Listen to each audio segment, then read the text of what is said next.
Finally guys, hindi nyo na kailangan mag-Japan para ma-experience yung magandang cherry blossoms. Gusto nyong pumunta pero hindi nyo alam kung paano? Huwag kayong mag-alala guys dahil for today's video ituturo ko po sa inyo yung daan kung paano pumunta dito. From Central guys, hanapin po natin tong orange line. Yan yung MTR papunta po sa Tongchong guys. Yan yung sasakyan natin guys papuntang cherry blossoms. Sa mga first timer kagaya ko, sundan nyo lang po yung Tongchong line. Yan yung naka-orange hanggang sa makarating po kayo dito sa train.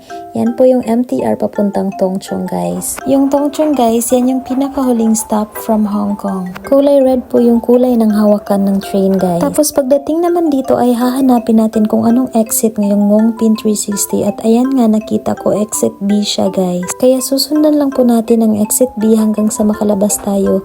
By the way guys, yung pamasahe ko pala ay nasa 33. Kasi sayang po guys yung starting point ko. Pero pag Hong Kong yung starting point nyo guys, nasa $28 lang po siya. Paglabas nyo po ng exit B guys, makikita nyo po yung City Gate Outlets. Ito po yung view niya guys from outside MTR station. Sundan nyo lang po yung arrow guys at maglakad lang po kayo hanggang sa makarating kayo dito. Tapos lakad lang kayo guys hanggang sa makita ninyo itong bus station. Pwede po kayong sumakay ng bus na S1 at baba po kayo sa first station. But since maglalakad lang tayo guys, sundan nyo lang po itong video na to. Bali dadaanan lang po natin itong escalator papuntang Ngongpin Station. Tapos pag nakita nyo to guys, tawid po kayo dyan. Pero wag kayong tumawid na naka-red po yung sign. Tumawid po kayo guys pag naka-green na po siya. Tapos makikita nyo po sa kanan, tawid po kayo sa kanan guys. Sundan nyo lang po yung mga taong naglalakad kasi sila din po ay pupunta doon sa my cherry blossoms. Pagdating naman dito guys, makikita nyo tong Tatong Road Garden. Kaya punta lang po kayo doon guys hanggang sa makarating po kayo doon sa may mga flag na area. Huwag po kayong lumiko dito guys kasi pwede kayong maligaw dito. Walk straight lang po tayo hanggang sa makita natin yung flag. At ayan guys, andito na tayo sa may flag area. Turn right lang po kasi kailangan po nating umakyat dun sa hagdan at tatawid po kasi tayo sa may passover. Pag nakita nyo na tong hagdan guys, umakyat lang po kayo hanggang sa makarating kayo doon sa taas. Tapos from here, makikita nyo po yung City Gate Outlets guys. Tapos patuloy lang po yung paglalakad guys hanggang sa makarating po kayo sa kabilang daan.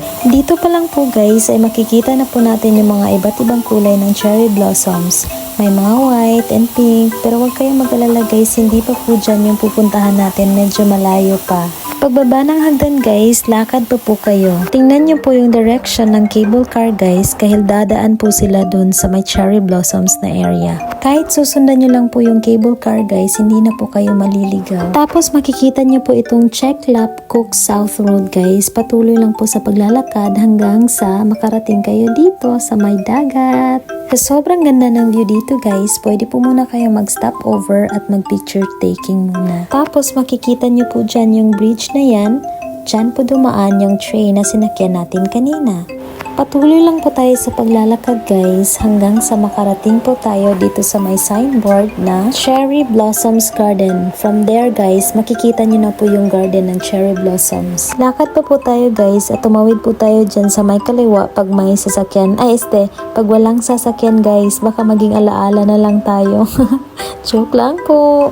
Tapos pagdating nyo dito guys, kahit wala na pong magtuturo sa inyo guys, makikita nyo na po yung garden dito. Tingnan nyo po. Ayan, sobrang excited na ako. So here we are guys. Enjoy the view. Today is Saturday guys. Marami po siyang tao dito. Wala po kasing pasok kaya nagdadagsaan yung mga tao. At feel ko guys, mas marami pong tao kapag linggo. Kaya kung gusto nyo pong i-enjoy ang pagpunta nyo dito, siguro mas maganda pag pumunta kayo ng weekdays. Kasi mas konti lang yung tao pag weekdays guys. Yung iba kasing may mga pasok, yung iba naman yung mga estudyante nila may mga pasok din. Pag weekends kasi guys, walang opisina at wala ring pasok yung mga estudyante at holiday din ng mga aunties.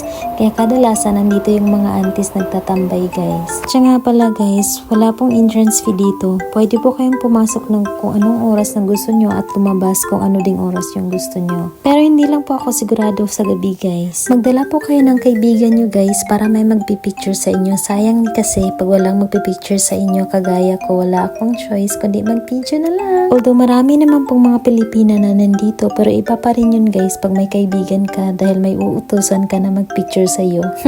Ako lang yung no choice guys kasi marami akong niyaya hindi sila sumama.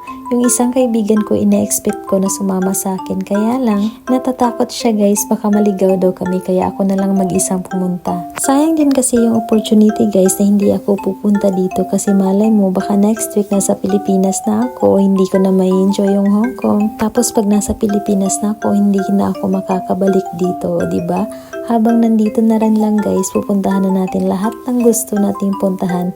Basta afford lang natin guys. Hindi naman po magastos dito guys kasi wala naman tayong mabibili dito. Kaya lang yung MTR lang medyo masakit din sa bulsa. Pero hindi na yun masakit sa bulsa guys kasi afford yun naman eh. Magdala na lang po kayo ng pagkain guys kasi wala pong mabibilhan dito.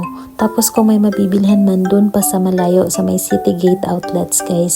Marami naman pong mauupuan dito guys in case na gusto nyong kumain. Pero siguraduhin nyo lang po na walang tao. So yun lang po guys for today's video. See you in my next vlog. Bye bye!